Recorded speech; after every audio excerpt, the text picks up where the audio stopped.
Nomination దాఖలు చేసిన సోము అనిల్ కుమార్ రెడ్డి నెల్లూరు జిల్లా ఉదయగిరి మండల కేంద్రమైన ఉదయగిరి తహసీల్దార్ కార్యాలయంలో కాంగ్రెస్ అసెంబ్లీ అభ్యర్థి సోము అనిల్ కుమార్ రెడ్డి నామినేషన్ ను దాఖలు చేశారు. నామినేషన్ దాఖలు చేసిన తదుపరి ఆయన మీడియాతో మాట్లాడుతూ ఇవాళ ఎలక్షన్ అనేటువంటి ఒక అద్భుతమైనటువంటి భారతీయ ప్రతి పౌరుడికి ఓటు హక్కుని వినియోగించుకునేటువంటి అద్భుతమైనటువంటి అవకాశం వచ్చింది.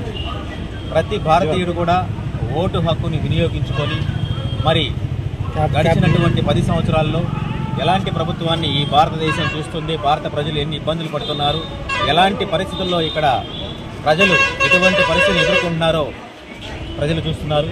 మరి ఇటువంటి పరిస్థితుల్ని మనం అధిగమించి సుస్థిరమైనటువంటి ప్రభుత్వాన్ని, మంచి సెక్యులర్ ప్రభుత్వాన్ని ఇక్కడ మనం తెచ్చుకోవడం కోసం ప్రతి ఒక్కరు కూడా కాంగ్రెస్ పార్టీకి ఓటేయడానికి సిద్ధంగా ఉన్నారు. భారతదేశంలో కాంగ్రెస్ పార్టీ గెలవబోతుంది, గెలుస్తుంది. మరి ప్రజలందరూ కూడా ఇది చూడబోతున్నారు.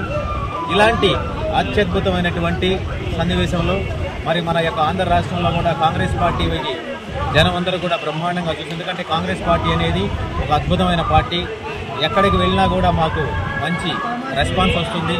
మరి ముఖ్యంగా ముందుగా ఉదయగిరి ఈ యొక్క నియోజకవర్గం గురించి మనం చెప్పుకున్నట్లయితే ఈ యొక్క ఉదయగిరి నియోజకవర్గానికి సంబంధించి కాంగ్రెస్ పార్టీ అభ్యర్థిగా నాకు అవకాశం ఇచ్చి ఈ నేషనల్ కాంగ్రెస్ పార్టీ ఇక్కడి నుంచి నన్ను పోటీ చేయడానికి నాకు అవకాశం కల్పించింది. అయితే ఈ నామినేషన్ల ప్రక్రియ చాలా వాడివేడిగా జరుగుతుంది. మరి ఈ ప్రక్రియ అయిపోయిన వెంటనే ప్రతి ఒక్కరు కూడా ఎవరి ఓట్లను రేపు 13వ తేదీ పోలింగ్న ప్రతి ఒక్క ఓటు ఉపయోగించుకొని కాంగ్రెస్ పార్టీకి ప్రతి ఒక్కరు కూడా ఓటేసి గెలిపించి ముఖ్యంగా ఉదయగిరి గడ్డ మీద ఎప్పుడు కూడా దాదాపుగా 6-7 సార్లు పైబడి కాంగ్రెస్ పార్టీకి ఇక్కడ అవకాశం కల్పించారు. అలాంటి అద్భుతమైనటువంటి కాంగ్రెస్ పార్టీ మరి ఇవాళ ఈ రోజున మరలా మీ అందరి ముందుకు వచ్చింది. మరి దయచేసి ప్రజలందరికీ నేను చెప్పేది ఒకటే, గత 40 ఏళ్లలో మన ఉదయగిరి ప్రాంతాన్ని కానీ చూస్తే ఎంత దారుణమైన పరిస్థితి అంటే చాలా దారుణమైనటువంటి రోడ్లు ఉన్నాయి, చాలా దారుణమైనటువంటి నీటి వసతులు కానీ నీటి వనరులు చాలా దారుణంగా ఉంది. సాగునీరు కావచ్చు. అలాగే ఎంతో పర్యాటక శాఖను కూడా మనం డెవలప్ చేసే సిచ్యువేషన్ ఉన్నా కూడా ఇక్కడ ఉన్నటువంటి నాయకులు కానీ ఎవరు కూడా ఓట్ల కోసం ఇంకో దానికోసం అధికారం కోసం మాత్రమే చేశారు. అయితే నేను ముందుగా చెప్తున్నాను, కాంగ్రెస్ పార్టీ నుంచి అభ్యర్థిగా ఇక్కడ గెలిచినటువంటి మొట్టమొదటి రోజు నుంచే నేను తీసుకునేటువంటి ఒక మంచి ఆలోచన ఈ ఉదయగిరి నియోజకవర్గాన్ని జిల్లాగా మార్చే వరకు నిద్రపోనండి.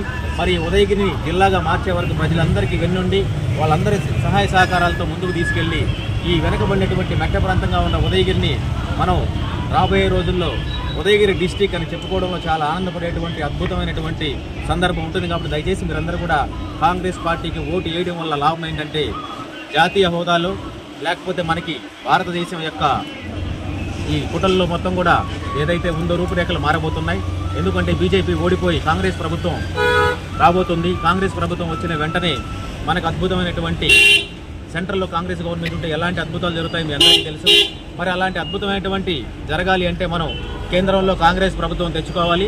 దీంతోపాటు కేంద్రంలో కాంగ్రెస్ పార్టీ మనకి రావడం కోసం దీంతోపాటు మ్యాక్సిమం మనం ఈరోజు ఒక అభ్యర్థిగా కాకుండా లేకపోతే ఒక పార్టీగా కాకుండా ఇవాళ వామపక్షాలు మిత్రపక్షాలు వీటన్నిటితో కలుపుకొని భారతదేశంలో రాహుల్ గాంధీ గారు ప్రధానమంత్రి కాబోతున్నారు.